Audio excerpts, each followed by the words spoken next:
प्रचलित प्रसंग के अनुसार गौतम बुद्ध रोज अपने शिष्यों को उपदेश देते थे। बुद्ध के प्रवचन सुनने शिष्यों के साथ ही अन्य लोग भी पहुंचते थे। एक दिन जब बुद्ध प्रवचन दे रहे थे, तभी एक व्यक्ति पहुंचा और वहां बोला कि तथागत, मैं आपसे बहुत सारे प्रश्न पूछना चाहता हूं। मेरा मन बहुत अशांत है, कृपया मेरे प्रश्न के उत्तर दे ताकि मेरा मन शांत हो सके। बुद्ध ने उससे कहा कि मैं तुम्हारे प्रश्न के उत्तर जरूर दूंगा, लेकिन तुम्हें एक साल तक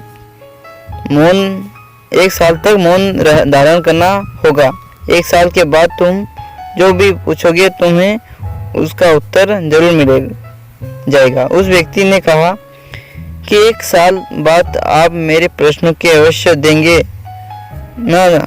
बुद्ध ने कहा कि मैं अपनी बात का पक्का हूँ, तुम्हें सारे प्रश्न के जवाब दूंगा, लेकिन 1 साल बाद। बुद्ध की बात मानकर उस व्यक्ति ने मौन व्रत धारण कर लिया। धीरे धीरे वह मौन की वजह से उसका मन एकाग्र होने लगा और वह ध्यान में उतरने लगा। मन भी शांत होने लगा, उसके सभी प्रश्न खत्म होने लगे। 1 साल बीत गया।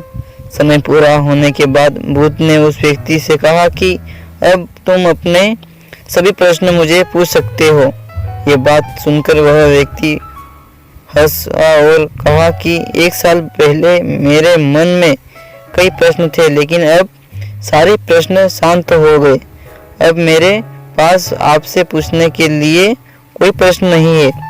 बुद्ध ने उस व्यक्ति से कहा कि जब तक हमारा मन शांत नहीं है, मन में ढेरों प्रश्न आते रहते हैं, उसकी परेशानी बनी रहती है।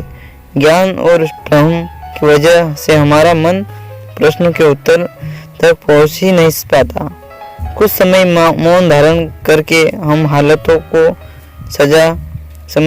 समझेंगे तो सारे प्रश्न के उत्तर स्वयं ही मिलने लगते हैं।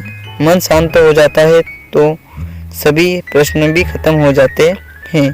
सारी चीज़ें हम आसानी से समझने लगते हैं और जीवन में सुख शांति मिल जाती है।